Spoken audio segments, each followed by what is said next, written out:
नमस्कार।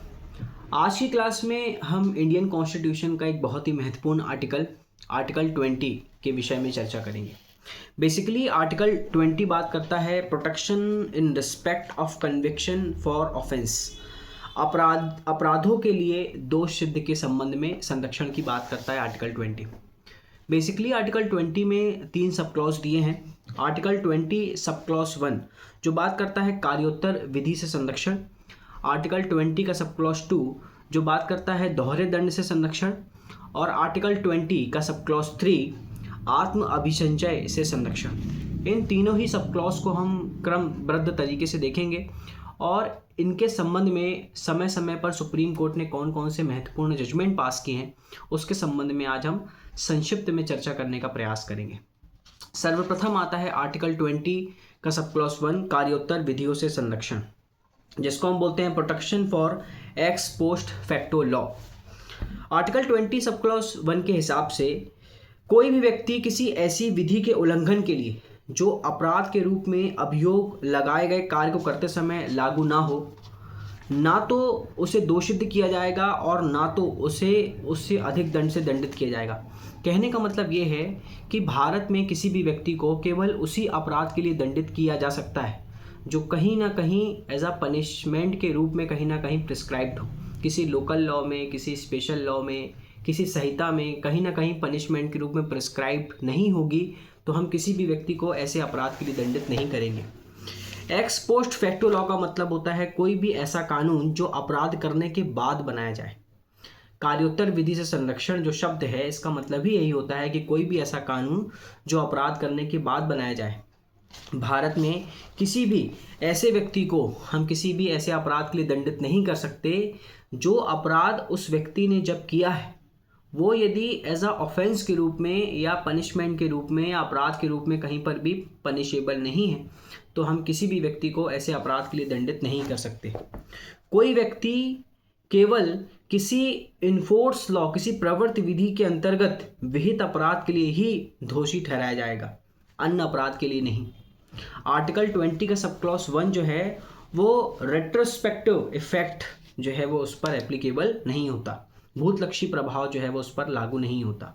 साथ ही साथ यदि अपराध करने के बाद यदि उस अपराध, फॉर एग्जांपल आपने आज की डेट में कोई ऑफेंस किया और कल की डेट में उसी अपराध के लिए यदि कोई कानून बनाया गया है तो आपको उस कानून के अंतर्गत जो है वो दंडित नहीं किया जा सकता। दूसरी बात, आज आपने कोई ऑफेंस किया, कल यदि उसका पनिशमेंट बढ़ जाता है तो आपको कभी भी वो बढ़ा हुआ दंड नहीं दिया जाएगा। आपने जिस डेट को ऑफेंस किया है उस डेट में उस अपराध के लिए जो पनिशमेंट थी आपको उसी अपराध के लिए दंडित किया जाएगा। साथ ही साथ यदि अपराध की मात्रा कम हो जाती है, फॉर एग्जांपल एक्स नामक आपने ऑफेंस किया, उसका पनिशमेंट आज की डेट में 5 साल है, कल उसका ऑफेंस जो है वो उसी ऑफेंस की जो पनिशमेंट है वो 5 साल के स्थान पर यदि 3 साल हो जाती है तो आपको उस 3 साल वाले पनिशमेंट का जो है वो लाभ दिया जाएगा, आपको पनिशमेंट कम दिया जाएगा। कहने का मतलब ये है कि यदि अपराध करने के बाद यदि दंड की मात्रा बढ़ जाती है तो वो बढ़ा हुआ दंड कभी नहीं दिया जाएगा, लेकिन यदि दंड की मात्रा कम हो जाती है तो फिर उसका लाभ उस अभियुक्त व्यक्ति को दिया जाएगा। इसके संबंध में एक महत्वपूर्ण जजमेंट है रतन लाल बनाम स्टेट ऑफ पंजाब AIR 1965। इस केस में सुप्रीम कोर्ट ने डिसाइड किया था कि किसी भी मामले में किसी भी व्यक्ति को बढ़ा हुआ दंड नहीं दिया जाता। यदि दंड की मात्रा कम हो जाती है तो उस कंडीशन में उसको उसका लाभ दिया जाएगा। बेसिकली रतन लाल का जो मामला है वो प्रोबेशन ऑफ ऑफेंडर एक्ट 1958 से संबंधित है। दूसरा कॉन्सेप्ट आता है इसमें आर्टिकल 20 का सब क्लॉज 2 जो CRPC की धारा 300 से भी डील करता है। इसका मतलब होता है दोहरे दंड से संरक्षण, या इसको आप डबल GO पार्टी के नाम से भी जानते हैं। इसका मतलब होता है कि no person shall be prosecute and punished for the same offence more than one. किसी भी व्यक्ति को एक ही अपराध के लिए एक बार से ज़्यादा ना ही अभियोजित किया जाएगा और ना ही दंडित किया जाएगा। कहने का अर्थ ये है कि किसी भी व्यक्ति के जीवन को आप एक ही बार खतरे में डाल सकते हैं, बस एक बार से अधिक किसी भी व्यक्ति के जीवन को आप खतरे में नहीं डाल सकते। यदि आर्टिकल 20 के जो कॉन्सेप्ट है, 20 सब क्लॉज 2 का कॉन्सेप्ट, ये हर व्यक्तियों को प्राप्त है, चाहे वो इंडियन हो या फॉरेनर हो या कहीं का भी व्यक्ति हो, सभी को आर्टिकल 20 सब क्लॉज 2 का प्रोटेक्शन दिया गया है। वैसे तो आर्टिकल 20 का, पूरे आर्टिकल 20 का ही प्रोटेक्शन सभी को दिया गया है। आर्टिकल 20 सब क्लॉज 2 ये बोलता है कि यदि किसी व्यक्ति ने कोई अपराध किया, एक बार उसका सक्षम न्यायालय के द्वारा विचारण कर लिया गया, इंक्वायरी कर ली गई, उसको पनिशमेंट दे दिया गया, बाद में सेम ऑफेंस के लिए दोबारा ट्रायल चलाकर दोबारा उसको पनिशमेंट नहीं दिया जा सकता। लेकिन आर्टिकल 20 सब क्लॉज 2 के लिए ज़रूरी ये है कि उस व्यक्ति को पनिश किया गया। यदि फॉर एग्जांपल कोर्ट ने उसको डिस्चार्ज कर दिया हो या उसको छोड़ दिया हो या किसी अदर रीज़न से उसको जो है वो बेल आउट कर दिया हो, तो फिर ऐसा नहीं है कि वो आर्टिकल 20 सब क्लॉज 2 का प्रोटेक्शन मांगेगा, है ना। डबल जीओ पार्टी का प्रोटेक्शन किसी भी व्यक्ति को उसी परिस्थिति में मिलता है जब किसी सक्षम न्यायालय के द्वारा उस व्यक्ति को दोष सिद्ध किया जा चुका हो। यदि उसे दोष सिद्ध नहीं किया गया है तो उस कंडीशन में वो इस सब क्लॉज का जो है वो फ़ायदा उठा नहीं सकता। इसके लिए ज़रूरी यह है कि सबसे पहले आर्टिकल 20 सब क्लॉज 2 के जो एसेंशियल कंडीशन है वो क्या है कि व्यक्ति का किसी अपराध के लिए अभियुक्त होना जरूरी है, वो किसी मामले में अभियुक्त हो। दूसरी बात, अभियोजन या कार्यवाही किसी न्यायालय या न्यायिक न्यायाधिकरण के समक्ष चल रही हो, मतलब जो उसके ऊपर जो प्रोसिक्यूशन चल रहा हो वो जुडिशियल नेचर का होना जरूरी है। साथ ही साथ अभियोजन किसी विधि विहित अपराध के संबंध में हो जिसके लिए उसे दंड दिया जा चुका है। डबल जीओ पार्टी का जो प्रोविज़न है वो उसी परिस्थिति में एप्लीकेबल होगा जब कोर्ट ने आपको दंडित कर चुका है, किसी सक्षम न्यायालय के द्वारा आपको दोष सिद्ध किया जा चुका है, तभी आप डबल जीओ पार्टी का जो है वो फ़ायदा उठा सकते हैं। यदि कोर्ट ने आपको दोष मुक्त कर दिया या एक्विटल कर दिया या डिस्चार्ज कर दिया या बेल आउट कर दिया, उसके बाद यदि कोर्ट चाहे आपको दोबारा न्यायालय में बुलाकर आपकी दोबारा उसी मामले में ट्रायल करना चाहे तो उसके लिए कोर्ट को कोई भी मनाही नहीं है। आर्टिकल 20 सब क्लॉज 2 का जो प्रोटेक्शन है आपको तभी मिलेगा जब आपको दंडित किया जा चुका हो।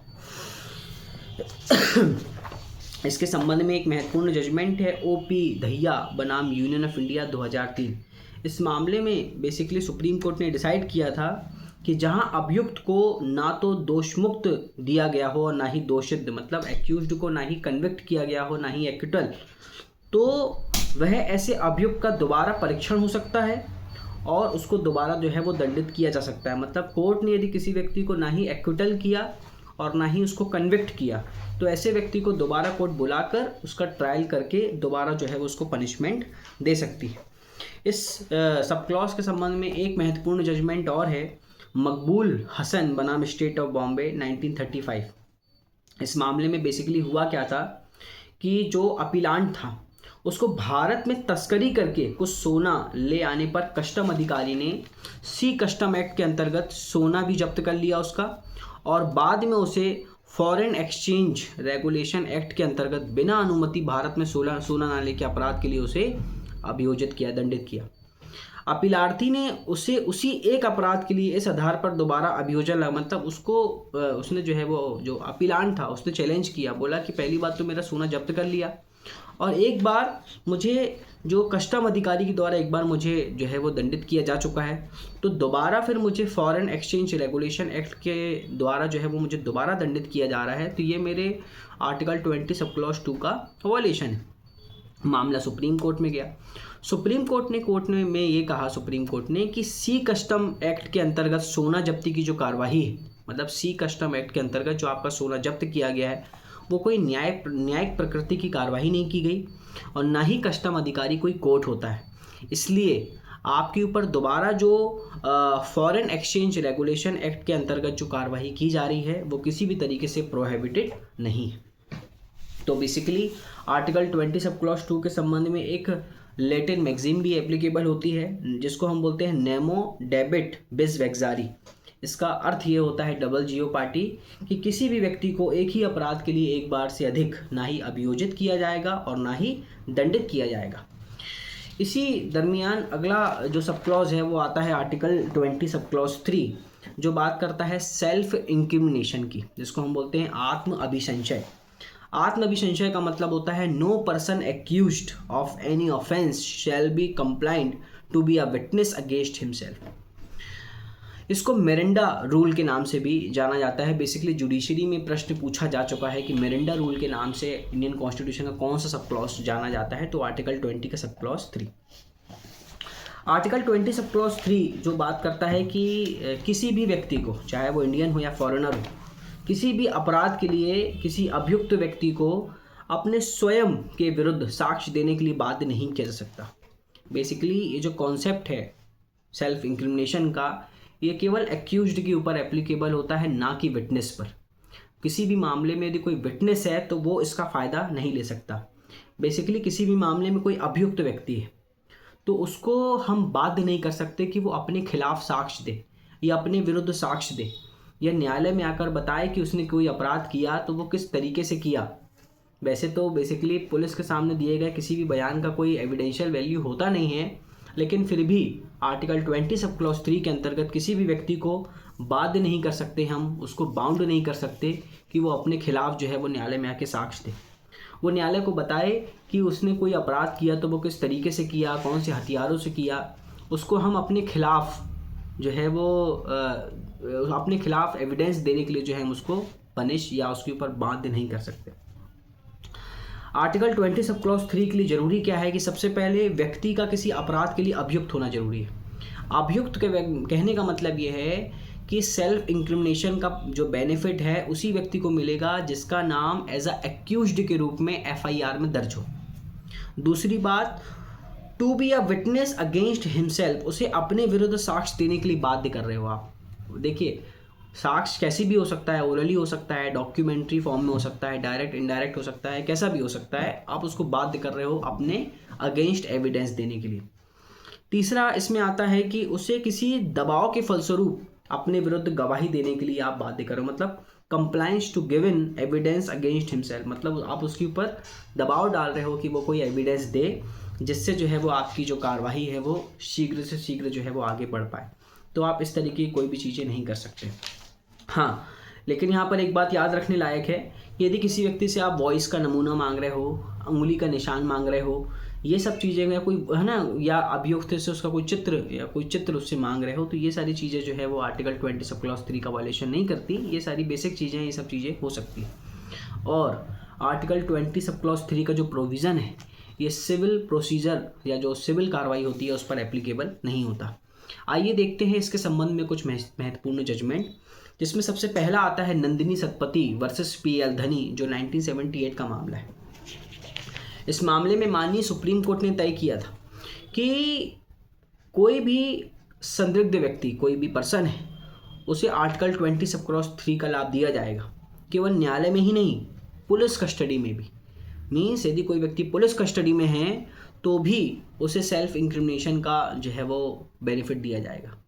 पुलिस ऑफिसर किसी व्यक्ति को बाध्य नहीं कर सकता कि वो अपने उसके प्रश्नों का उत्तर दे, जो प्रश्न उसे दोष सिद्धि की तरफ ले जाए। पुलिस ऑफिसर किसी व्यक्ति को बाध्य नहीं कर सकते, है ना, न्यायालय भी नहीं कर सकता, साथ ही साथ पुलिस ऑफिसर भी किसी व्यक्ति से ज़बरदस्ती उससे जो है वो उससे पूछताछ नहीं कर सकते। हाँ, वो अपने खुद से किसी भी चीज़ को यदि एडमिट कर ले वो बात दूसरी है, कन्फेशन कर ले, ठीक है, लेकिन पुलिस ऑफिसर या कोर्ट किसी भी व्यक्ति को बाध्य नहीं कर सकती।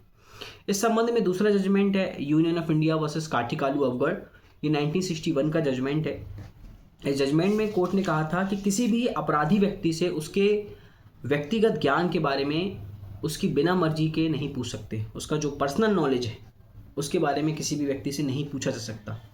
साथ ही साथ इसी सब क्लॉज के अंतर्गत एक जजमेंट और आता है शेल्बी बनाम स्टेट ऑफ कर्नाटका AIR 2010। इस मामले में ब्रेन मैपिंग, नार्को टेस्ट और पोलियोग्राफी को सुप्रीम कोर्ट ने असंवैधानिक घोषित किया था। पहले के समय 2010 के पहले तक ब्रेन मैपिंग, नार्को टेस्ट और पोलियोग्राफी ये कुछ यंत्र साधन औषधि होती थी जिसके माध्यम से जो है हम किसी भी व्यक्ति के से मतलब उसका जो भी उसने ऑफेंस किया है तो उसके संबंध में हम उससे जानकारी प्राप्त करते थे, उसको नार्कोटिक औषधि देकर या ब्रेन मैपिंग करके या पोलियोग्राफी मतलब इलेक्ट्रिक शॉक दिया जाता था।